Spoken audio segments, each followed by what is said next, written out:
तो उसने भी सदैव वीरता का परिचय दिया। साथियों, वैसे तो बहुत लंबी बात होगी और आप सब लोग आज रागनी के माध्यम से जिस प्रकार से भाई ज्ञानेंद्र जी ने इतनी छोटी उम्र में जिस प्रकार की जो रागनों आप लोगों के बीच में रखी, मैं ईश्वर से कामना करता हूं कि आप इसी प्रकार के प्रगति करते रहे सदैव इस क्षेत्र में आकर,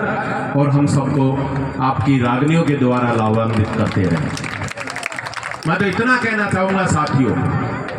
जब भी हिंदुस्तान का इतिहास लिखा जाता है, चाहे हमारे महाभारत काल में चाहे अभिमन्यु की बात हो, चाहे बाद में रानी पद्मावती की बात हो, और जब भी बलिदान की बात आती है तो मां पन्नाधाय को जब तक नहीं याद किया जाता, जब तक राजस्थान का इतिहास संपूर्ण नहीं हो। इस राजस्थान के इतिहास में कण कण में जहांगीरता बसती है। आज भी जब हम सब लोग बात करते हैं राजस्थान की इस पावन धरा की, राजस्थान के इन सूरवीरों की, जितनी भी हैं जो पगड़ियां जो सर पे हमारे बुजुर्ग धारण करते हैं, जब भी आवश्यकता पड़ी राजस्थान में, जब भी इस भूमि को आवश्यकता पड़ी, तो इन्होंने अपने बलिदान देने में किसी प्रकार से कोई कोताही नहीं बरती। चाहे बादल की बात हो, चाहे फत्ता की बात हो, और चाहे बात करें जयमल राठौड़ की बात हो, शीश कटने के बाद भी इस राजस्थान की भूमि में ऐसे ऐसे वीर पैदा हुए हैं जिन्होंने युद्ध भूमि नहीं छोड़ी और दुश्मनों के दाम खट्टे किए। मैं तो साथियों अभी सम्मानीय रामेश्वर जी प्रधान जी भी कह रहे थे कि 5 मिनट में तो ये चाह रहा था मैं नहीं, लेकिन जब मंच पे आया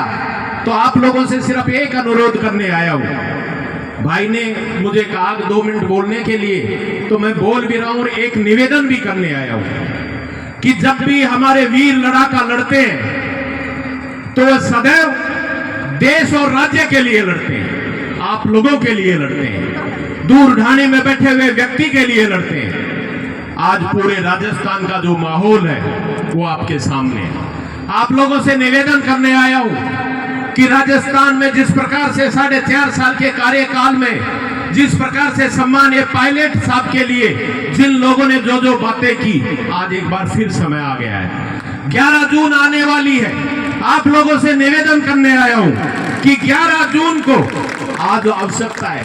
आज ऐसी आवश्यकता नहीं हो सकता है आपके पास गाड़ियां नहीं पहुंचेंगी, इसलिए नहीं पहुंचेंगी कि बहुत से नेता जो मेरे जैसे वो इसलिए भी नहीं आएंगे कि कोई जाए या नहीं जाए, लेकिन आज आवश्यकता है। जिस व्यक्ति ने पूरे राजस्थान में नहीं पूरे विश्व में नाम किया है और एक आप लोगों के लिए लड़ाई लड़ी है, जो लोग निकम्मा और नकारा कहा करते थे, मैं आज इस मंच के माध्यम से कहना चाहूंगा कि वो अकेला वीर योद्धा, अकेला ऐसा योद्धा था जो पीठ पे लट खाने के बाद भी मरी हुई कांग्रेस को लेकर चलने वाला अगर कोई था तो पायलट साहब। आज हम सबको आवश्यकता है, चाहे आपके पास कोई आए या नहीं आए,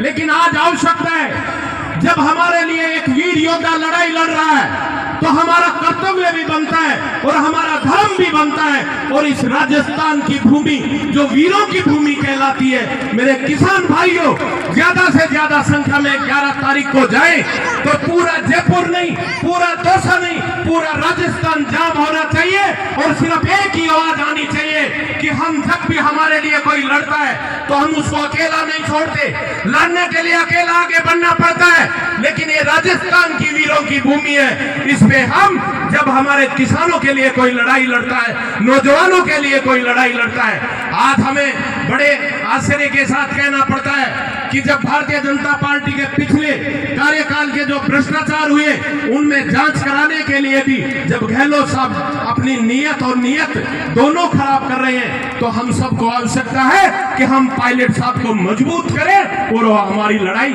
जोर शोर से लड़ सकें। आप सबको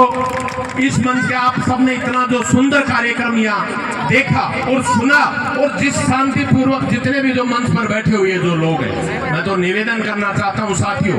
हो सकता है हमारी पार्टियां अलग हो, हम लोग अलग अलग विचारधारा में आते हो,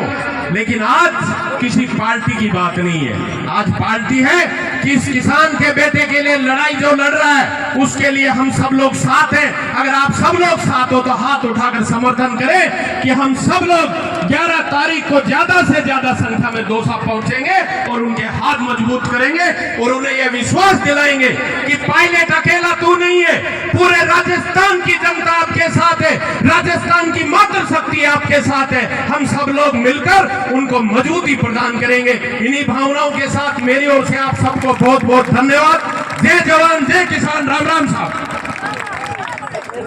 एक बार जोरदार